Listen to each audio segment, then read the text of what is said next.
আসসালামু আলাইকুম viewers, ফাইমিজি kitchen থেকে চলে আসলাম আজকে লাউ শাক গাদানির একটা রেসিপি নিয়ে। এখানে লাউ শাক রান্না করেছিলাম, আমাদের দেশি ভাষা বলে গাদানি, সবজি গাদানি, শাক গাদানি। তো আজকে লাউ শাক রান্না করেছিলাম এইভাবে করে। লাউ শাকের সাথে দিয়েছিলাম সিম আর আলু।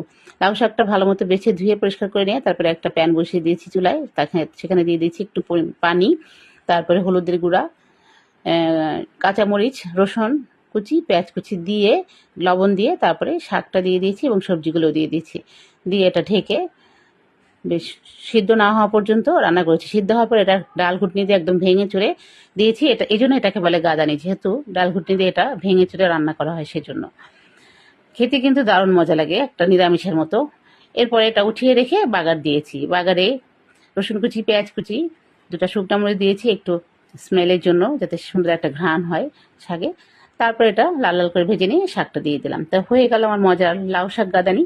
যদি আপনাদের ভালো লাগে তাহলে অবশ্যই আপনারা বাসায় একবার ট্রাই করে দেখতে পারেন। খেতে কিন্তু দারুণ মজা লাগে। সাথে অবশ্যই ভাজা শুকনো মরিচ নিয়ে নেবেন।